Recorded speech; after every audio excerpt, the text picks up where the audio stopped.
Indonesia mengubah kebijakan militernya dari defensif pasif ke defensif aktif.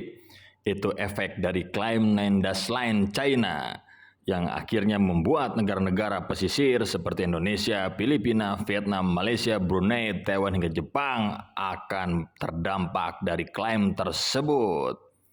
Untuk itu, negara ASEAN melihatnya sebagai manuver ilegal dari China harus segera diantisipasi. Jika tidak, agresi maritim China makin menjadi karnas jujur, sulit dihentikan. Indonesia sendiri bercita-cita memiliki militer kuat namun tetap menghormati kedaulatan negara lain.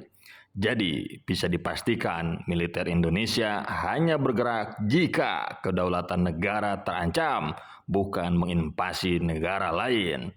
Meski sudah dijelaskan hal itu sejak tahun 45, nyatanya banyak pihak yang merasa was-was soal penguatan postur pertahanan Indonesia. Indonesia memang mengubah pendekatan militernya dari defensif murni ke defensif aktif. Itu sesuai dengan prinsip dan tujuan terwujudnya Indonesia sebagai forum maritim dunia.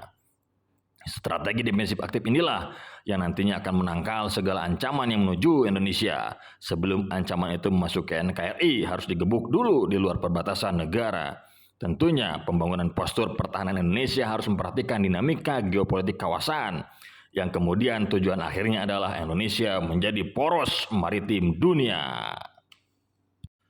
Dalam kaitan doktrin poros maritim dunia, seharusnya Indonesia memberikan warna pada rumusan strategi pertahanan negara yang akan digunakan sebagai panduan bagi pengerahan dan penggunaan kekuatan pertahanan negara dalam rangka menangkal dan menghadapi ancaman.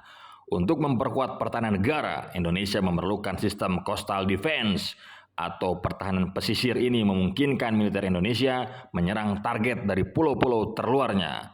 Indonesia sudah menyatakan minat ingin membeli rudal BrahMos dari India. Nantinya BrahMos akan dipasang di pulau terluar NKRI. Ketika Indonesia baru sekedar rencana, negara ASEAN ini sudah mewujudkan sistem coastal defense yang mengancam keberadaan kapal perang China. Dia adalah Vietnam. Hanoi membeli Bastian P dari Rusia untuk mempertahankan pesisirnya. Kita lihat apakah Indonesia dan Vietnam mampu menghadang ambisi China untuk menguasai lautan di ASEAN. Hanya waktu yang bisa menjawabnya. Bravo TNI!